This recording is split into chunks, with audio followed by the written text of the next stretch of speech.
कृष्णाय वासुदेवाय हरये परमात्मने प्रणतः क्लेशनाशाय गोविन्दाय नमो नमः।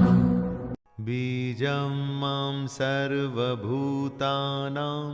विद्धि पार्थ सनातनं बुद्धिर्बुद्धिमतामस्मि तेजस्तेजस्विनामहम्।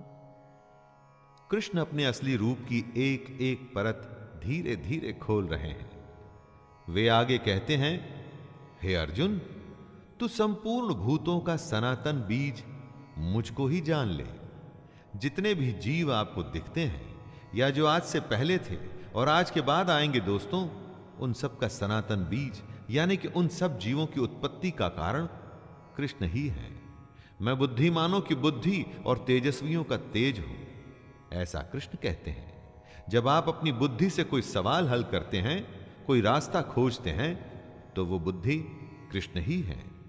उसी तरह तेजस्वियों में जो तेज होता है यानी उनमें जो ब्रिलियंस होती है, वो भी कृष्ण ही है।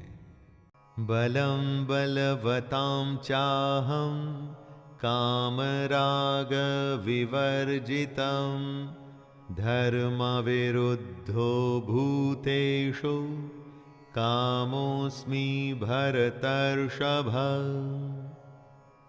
दोस्तों, किसी भी चीज का जो गुण है वो कृष्ण है, जैसा कि वो अर्जुन को बता रहे हैं। कहते हैं, हे भरत श्रेष्ठ, मैं बलवानों का आसक्ति और कामनाओं से रहित बल अर्थात सामर्थ्य हूं। वो बलवानों का गुण है यानी कि उनका बल है दोस्तों, लेकिन वो बल जो आसक्ति और कामना से रहित है। काम और क्रोध से परे जो बल है वो श्री कृष्ण ही है। और सब भूतों में धर्म के अनुकूल अर्थात शास्त्र के अनुकूल काम जो है ना, वो भी कृष्ण है। जब लोग धर्म संकट में होते हैं कि क्या करें और क्या न करें, तो उनसे कहा जाता है कि जो शास्त्रों के हिसाब से ठीक है वही कर लीजिए। यानी कि शास्त्रों के अनुसार सही काम जो होता है ना, वो काम ही कृष्ण है। ये चैव सात्विका भावा राजसास्तामसाश्च ये मत्त एवेति तान् विद्धि न त्वहं तेषु ते मयि। जिसमें आत्मा होती है उसे ही भूख प्यास लगती है, लेकिन आत्मा का खुद भूख प्यास से कोई लेना देना नहीं।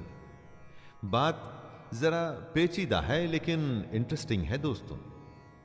कुछ ऐसा ही कृष्ण इस श्लोक में कह रहे हैं। जो सत्व गुण से उत्पन्न होने वाले भाव हैं और जो रजोगुण से होने वाले भाव हैं, उन सबको तू मुझसे ही होने वाले हैं ऐसा जान ले, परंतु वास्तव में उनमें मैं और वे मुझ में नहीं हैं। इन भावों में कृष्ण है, लेकिन कृष्ण में ये भाव नहीं है। इन सारे भाव में कृष्ण कभी फंसते नहीं, इसीलिए तो वो योगी राज कहलाते हैं। यही तो सबसे बड़े योगी की अवस्था होती है दोस्तों।